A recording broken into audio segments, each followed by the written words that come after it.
Shri Anil boss, ഇവിടെ ശ്രീ ഗഗാരൻ പറഞ്ഞ ആദ്യത്തെ വാചകങ്ങളിൽ വളരെ പ്രസക്തമായ ചില സംഭവങ്ങളുണ്ട്. ഒന്ന്, ഇന്ത്യ മുന്നണിയും കോൺഗ്രസും ജയിച്ചിരിക്കുന്നത് സഖ്യങ്ങൾ വളരെ ശക്തമായിടത്താണ്. ഇപ്പോൾ തമിഴ്നാട്ടിൽ അവിടെ DMKയും ഇടത് കക്ഷികളും മുസ്ലിം ലീഗും എല്ലാം ചേർന്ന സഖ്യമാണ് വമ്പിച്ച വിജയം, തൂത്തുവാരിയ വിജയം നേടിയിട്ടുള്ളത്. മഹാരാഷ്ട്ര നോക്കൂ, അവിടെ ശിവസേനയും അതുപോലെ തന്നെ NCPയും കോൺഗ്രസും ചേർന്ന സഖ്യമാണ് വലിയ വിജയം ഉണ്ടാക്കിയിട്ടുള്ളത്. SP-യുമായിട്ടുള്ള സഖ്യമാണ് ഉത്തർപ്രദേശിൽ മികച്ച വിജയം ഉണ്ടാക്കി കൊടുത്തിട്ടുള്ളത്. RJDയും ഇടത് കക്ഷികളും ചേരുന്ന സഖ്യമാണ് കോൺഗ്രസിന് മെച്ചപ്പെട്ട പ്രകടനം ബീഹാറിൽ ഉണ്ടാക്കി കൊടുത്തത്. രാജസ്ഥാൻ, താങ്കൾ പറഞ്ഞ രാജസ്ഥാൻ മാത്രം എടുക്കൂ. രാജസ്ഥാനിൽ കഴിഞ്ഞ തവണ ഒറ്റയ്ക്ക് മത്സരിച്ചപ്പോൾ 0 ആയിരുന്നു, 2014 0 ആയിരുന്നു. ഇത്തവണ 11 സീറ്റ് കിട്ടി. ആ 11 സീറ്റ് കിട്ടുമ്പോൾ അവിടെ 3 ഘടകകക്ഷികൾ ഉണ്ടായിരുന്നു, അവർ 3 പേരും ജയിച്ചിട്ടുണ്ട് എന്നുള്ള കാര്യം വളരെ പ്രധാനമാണ്. 2.5 ലക്ഷം വോട്ടുകൾക്കാണ് മോദി വിദ്വേഷ പ്രസംഗം നടത്തിയ ബൻസ്വാരയിൽ ഭാരത് ആദിവാസി പാർട്ടി ജയിക്കുന്നത്. അങ്ങനെ ഭാരത് ആദിവാസി പാർട്ടിയുമായിട്ടും ഹനുമാൻ ബേലിവാളിന്റെ പാർട്ടിയുമായിട്ടും CPM-ഉമായിട്ടും, CPM-നോടെ ഷെഖാവതി ബെൽറ്റിൽ സ്വാധീനമുണ്ട്. ഈ കഴിഞ്ഞ സിക്കറിൽ 30,000 വോട്ടേ കിട്ടിയുള്ളൂവെങ്കിലും നിയമസഭാ തെരഞ്ഞെടുപ്പുകളുടെ കണക്കെടുത്താൽ തനിച്ച് 3 സീറ്റ് ജയിക്കുന്ന ബെൽറ്റാണത്. അപ്പോൾ ഈ പറഞ്ഞ എല്ലാ ഘടകകക്ഷികളും ചേരുമ്പോഴാണ് 11 സീറ്റ് അവിടെ കോൺഗ്രസിന് കിട്ടുന്നത്. അതൊരു വലിയ പാഠമല്ലേ? നിങ്ങൾ തന്നെ മത്സരിച്ചിട്ടുള്ള മധ്യപ്രദേശിലും ഛത്തീസ്ഗഡിലും അമ്പേ പരാജയപ്പെട്ടു പോകുമ്പോൾ സഖ്യമുള്ള ഇടത്തെല്ലാം ജയിക്കുന്നു എന്നുള്ളത് സഖ്യകക്ഷികളെ മാനിക്കണം. സഖ്യകക്ഷികളും ഒക്കെ ചേരുന്ന വിശാലമായിട്ടുള്ള ഒരു കോയലേഷന് മാത്രമേ ജയിക്കാൻ കഴിയൂ എന്ന സന്ദേശം നിങ്ങൾക്ക് ഉൾക്കൊള്ളാനുള്ള ഒരു ഫലമല്ലേ ഈ ഇലക്ഷൻ നൽകുന്നത്?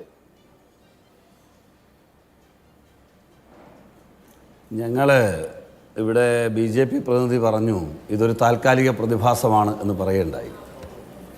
താൽക്കാലിക പ്രതിഭാസമാണെങ്കിൽ ഞങ്ങൾക്ക് കിട്ടിയ ജയം താൽക്കാലിക പ്രതിഭാസമാണെങ്കിൽ ഞാൻ ചോദിക്കട്ടെ, ഈ രാജ്യത്ത് BJP ഇത്രയും വളർന്നതിൻ്റെ ബേസ് എന്താണ് അഭിലാഷേ?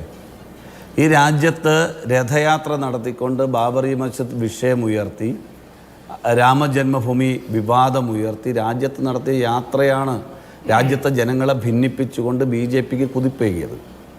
അവരുടെ മാനിഫെസ്റ്റോ എന്നുള്ള നിലയിൽ തന്നെ അവർ അവതരിപ്പിച്ച ഏറ്റവും പ്രസക്തമായ വിഷയം ജാതി മതചിന്തകൾ ആളിക്കത്തിക്കുന്നതിൻ്റെ ഭാഗമായി രാമക്ഷേത്രമാണ്. ഇതാ ഞങ്ങൾ രാമക്ഷേത്രം പണിത് ഞങ്ങളുടെ വിശ്വാസികളോട് ഞങ്ങൾ പറഞ്ഞ, ഈ സമൂഹത്തോട് ഞങ്ങൾ പറഞ്ഞ വാഗ്ദാനം പാലിച്ചുകൊണ്ട് ഈ തെരഞ്ഞെടുപ്പിനെ നേരിടും എന്ന് പറഞ്ഞൊരു മാസ്മരിക പ്രപഞ്ചം സൃഷ്ടിച്ച് വന്ന പാർട്ടിയുടെ സ്ഥിതി എന്താ? അയോധ്യയിൽ, ഫാസിയാബാദിൽ, ആ ജില്ലയിൽ വരുന്ന സീറ്റുകളിൽ 5 സീറ്റിലാണ് BJP തോറ്റത്. കാരണം രാജ്യത്തെ ജനങ്ങളെ എല്ലാ കാലവും കബളിപ്പിക്കാൻ കഴിയില്ല എന്നതിൻ്റെ സാക്ഷ്യപത്രമാണ്. രാജ്യം മുഴുവൻ ദൈവതുല്യമായ പ്രതീതി ജനിപ്പിച്ച് താൻ ദൈവസൃഷ്ടിയാണ് എന്ന് സ്വയം അഭിരമിച്ച് നടന്ന പ്രധാനമന്ത്രിയുടെ ജില്ലയിൽ വാരണാസിയിൽ 12 സീറ്റിൽ 9 സീറ്റിലും തോറ്റു നാരായണൻ നമ്പൂതിരി, നിങ്ങളുടെ പാർട്ടി. അത് താൽക്കാലിക പ്രതിഭാസമല്ല, നിങ്ങളുടെ കബളിപ്പിക്കലുകൾ തിരിച്ചറിഞ്ഞ ജനങ്ങളുടെ ജനാധിപത്യ ബോധമാണ്. നിങ്ങളത് മനസ്സിലാക്കൂ. ഇതൊന്നും ഒരു ദിവസം കൊണ്ടുണ്ടായതല്ല. ഒരുപാട് കാലം നിങ്ങൾക്ക് കബളിപ്പിക്കാൻ കഴിഞ്ഞു.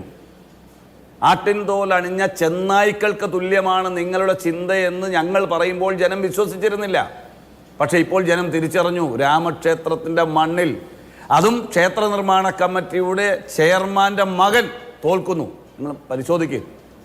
നരേന്ദ്രമോദി ഒരു പക്ഷേ, ഞാൻ ഇപ്പോഴും പറയുന്നു, BJPയുടെ സഹയാത്രികരായി വന്നിട്ടുള്ള ആളുകളുടെ വീഡിയോകൾ ശരിയാണെങ്കിൽ, അത് ശരിയാണോ ഇല്ലയോ എന്ന് ക്രോസ് ചെക്ക് ചെയ്യാത്തതുകൊണ്ട് എനിക്ക് ഉറപ്പില്ല, പക്ഷേ വന്ന വീഡിയോകൾ ശരിയാണെങ്കിൽ അവിടുത്തെ വോട്ടിംഗ് എണ്ണലിൽ പോലും കാലവിളമ്പുണ്ടാക്കി നരേന്ദ്രമോദിയെ ജയിപ്പിച്ചതാണ് ഇലക്ഷൻ കമ്മീഷൻ്റെ ഒത്താശയോട് എന്നുള്ള വീഡിയോകൾ ഇന്ന് പബ്ലിക് ഡൊമൈനിൽ അവൈലബിൾ ആണ്.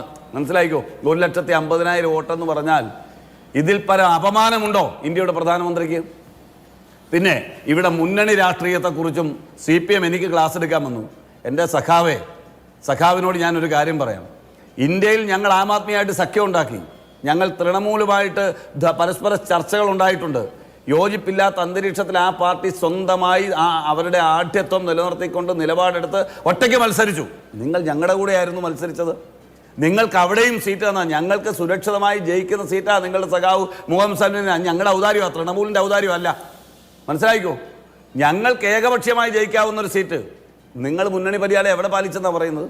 മുന്നണി മര്യാദയുടെ ലെവലേശം കണിക നിങ്ങൾക്കുണ്ടെങ്കിൽ ഇന്ത്യയിലെ 28 പാർട്ടികൾ ചേർന്നൊരു സഖ്യമുണ്ടായപ്പോൾ ഇന്ത്യ സഖ്യത്തിൻ്റെ എക്സിക്യൂട്ടീവിൽ നിങ്ങളൊരു പ്രതിനിധി അയച്ചോ? ഇവിടെ ശിവസേനയ്ക്ക് പറയാൻ റൈറ്റുണ്ട്, നാഷണൽ കോൺഗ്രസ് പാർട്ടി NCPക്ക് പറയാൻ റൈറ്റുണ്ട്, RJDക്ക് പറയാൻ റൈറ്റുണ്ട്, സമാജ്വാദി പാർട്ടിക്ക് പറയാൻ റൈറ്റ് ഉണ്ട്, DMKക്ക് പറയാൻ റൈറ്റ് ഉണ്ട്, CPIക്ക് പറയാൻ റൈറ്റ് ഉണ്ടെന്നേ. നിങ്ങൾക്ക് എന്ത് റൈറ്റ് ഇന്ത്യ സഖ്യത്തെക്കുറിച്ച് സംസാരിക്കാൻ?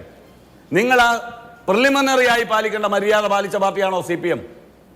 ഒരു ഉന്നതാധികാര സമിതി ഉണ്ടാക്കിയപ്പോൾ, വർഗീയ രാഷ്ട്രീയത്തിനെതിരായി, ഫാസിസ്റ്റ് രാഷ്ട്രീയത്തിനെതിരായി ഒരു സമിതി ഉണ്ടാക്കിയപ്പോൾ, ആ സമിതിയിൽ ഒരു പേര് നൽകാതെ മുട്ടടിച്ച് BJPയുമായി സെറ്റിൽ ചെയ്യാൻ കേരളത്തിലെ രാഷ്ട്രീയ താല്പര്യം മുൻനിർത്തി കേരളത്തിന് കീഴടങ്ങിയ പാർട്ടിയല്ലേ നിങ്ങളുടെ പാർട്ടി? നിങ്ങൾ എന്ത് മുന്നണി മര്യാദ എന്നെ പഠിപ്പിക്കാൻ വരുന്നത്?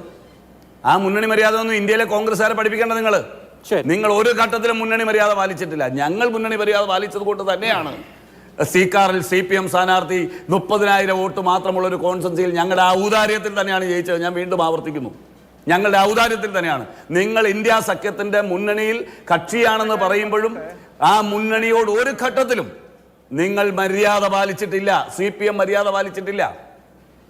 മാത്രമല്ല, ഇന്ത്യ സഖ്യത്തിന്റെ മുന്നണിയിൽ നിൽക്കുന്ന ഈ രാജ്യത്തെ ഏറ്റവും വലിയ പോരാളിയായ രാഹുൽ ഗാന്ധിയെ BJPക്കാരുകളെ ആക്രമിക്കുന്നതിനേക്കാൾ നിഷ്ഠൂരമായി, നീചമായി, നികൃഷ്ടമായി ആക്രമിച്ച പാർട്ടിയും നേതാവും CPM മെമ്പറും